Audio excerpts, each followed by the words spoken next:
paralizó el movimiento de rotación de la Luna y entonces nos presenta siempre el mismo hemisferio. O como dicen festivamente, la Luna siempre da la misma cara, no cambia de rostro.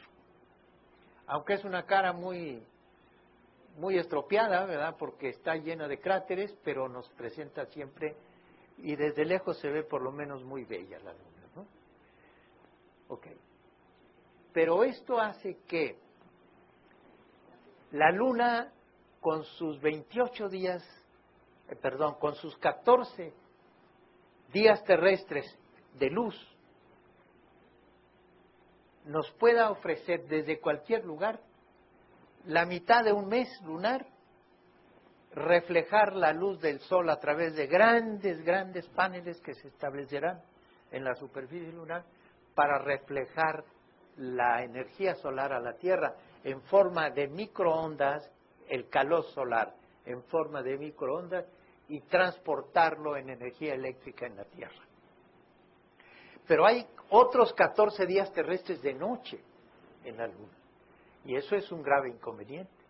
Sin embargo, en el Polo Sur, en el borde oriental de un gran cráter que se llama el cráter Aitken, en el Polo Sur, que tiene un diámetro nada menos que de 2.000 kilómetros, pero en el borde oriental de ese cráter existe una planicie muy grande, muy extensa, de unos 1.300 kilómetros de altura sobre la superficie lunar, a donde nunca se pone el sol.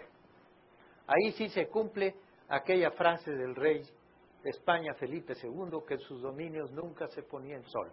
Bueno, pues ese lugar o esa zona es conocida como el Monte de la Luz Eterna. Ahí se pueden colocar los paneles que ustedes quieran, la superficie que quieran para reflejar la energía solar y tener prácticamente o casi lo suficiente para la Tierra, en lugar de estar consumiendo carbón, petróleo y gas, que solamente están ensuciando a nuestro planeta, que lo han ensuciado en el transcurso de los últimos 2 siglos.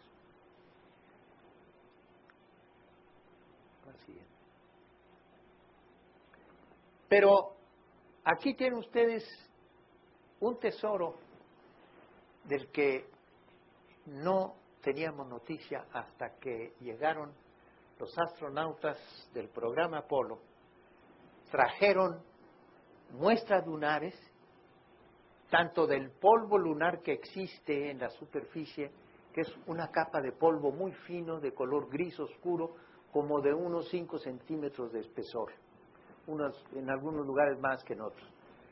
Trajeron ese polvo y trajeron muchas rocas de diferentes lugares y se encontró algo inusitado. Helio 3. ¿Qué es esto de helio 3? Es un isótopo del hidrógeno. Esto quiere decir, es un compuesto de hidrógeno, pero de 3 átomos de hidrógeno. Se llama helio 3. ¿Cómo llegó ese helio 3 que es desconocido en la Tierra? Pues llegó a través del viento solar. El Sol no solamente emana luz y rayos X y rayos gamma y otras cosas, no solamente la luz, sino también material, protones, que son núcleos de hidrógeno, núcleos de helio, o sea, partículas alfa, núcleos de elementos más pesados y electrones. Ese compuesto se llama viento solar y está emanando continuamente del Sol, de la superficie solar, porque el Sol es una inmensa bomba de hidrógeno en proceso de fusión nuclear. Y como consecuencia de esto se eleva la temperatura, se crean campos magnéticos poderosísimos y lanzan de repente en tormentas solares que se llaman, lanzan grandes cantidades de este material y que en algún momento contaminan brutalmente el sistema o el espacio interplanetario y se llaman tormentas solares. pero hay una emanación constante, tranquila, que se llama viento solar. Bueno, pues este viento solar ha quedado muestras de este viento solar en forma de helio 3 en la superficie lunar. Y se estima que existen al menos alrededor de 1 millón de toneladas de helio 3. Pero ocurre que los físicos nucleares, los físicos que entienden de procesos nucleares, nos dicen que si ese helio 3 se recoge en la Luna, lo cual es posible, y ya está estudiado y calculado el proceso de transformación o de obtención del helio 3, que por cierto, en ese proceso de obtención, de recoger el helio 3 de la superficie lunar, secundariamente se producen, por cada tonelada de helio 3 que se obtengan, van a producirse 3.300 toneladas de agua, 6.100 toneladas de hidrógeno y 1.600 toneladas de metano. No les doy los detalles de este proceso de obtención del helio 3 porque yo mismo lo ignoro, pero esos son los cálculos que están hechos por laboratorios de física nuclear que se producirían en la Luna.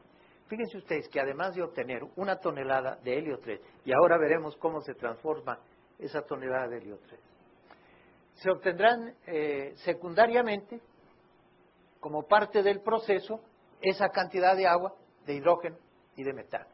Hidrógeno y metano son elementos para combustibles excelentes para la navegación espacial del futuro. Bueno, pero donde voy es a decir a ustedes que si se obtuviera ese 1 millón de toneladas de helio 3 de la Luna, y repito, muchos países se están preparando para eso, entre ellos el Japón, porque el Japón no tiene recursos energéticos propiamente, y se transformaran y se hicieran combinar ese 1 millón de toneladas con otro elemento que sí se conoce en la Tierra, que se llama deuterio o agua pesada, esa combinación que se llama fusión nuclear, fusión, no fisión nuclear como la bomba atómica, sino fundir los átomos, producirían secundariamente tanta energía como 800 o 1000 veces más proporcionalmente a la materia que se use, a la bomba atómica. O sea, el proceso de fusión nuclear produce centenares de veces más energía que el proceso de fisión nuclear, que es la bomba atómica, que es ya decir algo, ¿no? Con la ventaja de que la sustancia contaminante radioactiva que dejan las bombas atómicas no existe en este proceso de fusión nuclear. Pues con esa reacción, teóricamente se obtendría la energía suficiente para la humanidad y para los próximos 8 siglos.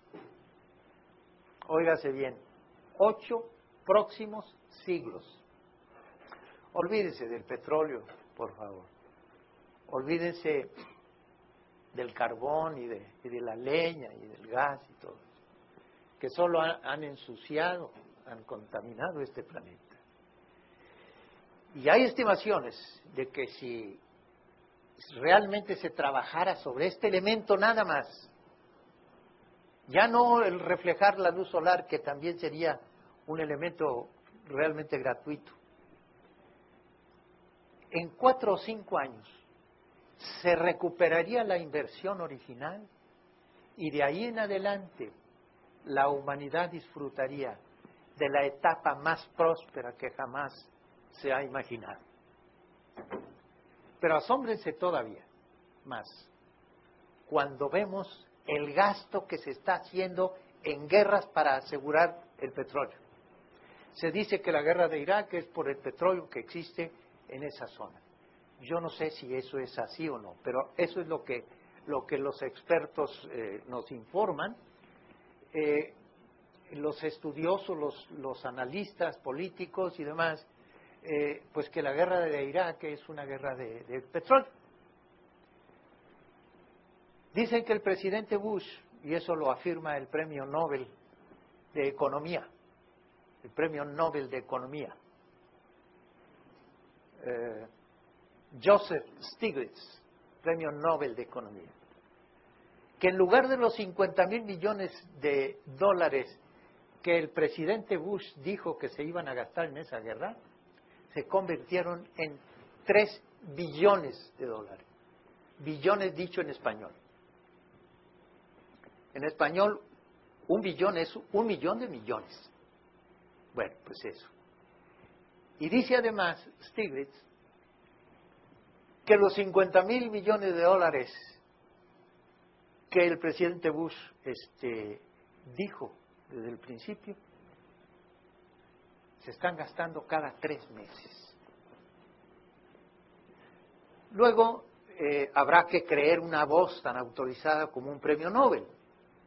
Pero también hemos escuchado al candidato demócrata, por ejemplo ahora, Barack Obama, que nos dice, que dice en sus discursos que se están gastando 10.000 millones de dólares mensuales. Bueno, como que ya bajaron, ya no son 50.000, sino 30.000 millones de dólares. De cualquier manera, es todo el dinero del mundo, ¿no? Bueno, pues con una parte mínima de esa cantidad, con unos cuantos meses, yo diría 2, 3 meses, que ese dinero que se está gastando por asegurar el petróleo, se hicieran estas cosas, ya estaríamos recibiendo los beneficios desde la Luna y con un combustible no contaminante, gratuito y además que nos aseguraría para los siglos de los siglos. Hay algo más de interés en la Luna. Cuando los astronautas del programa Apolo trajeron rocas y polvo lunar, en la NASA, y yo contemplé personalmente ese experimento, se sembraron diferentes plantas, unas con el mejor abono terrestre y otras con un poquito de polvo lunar como abono únicamente y agua. Pues se vio, desafortunadamente no incluí esa transparencia, pero se vio cómo las plantas cultivadas en presencia de polvo lunar crecieron 2 y hasta 3 veces su talla normal y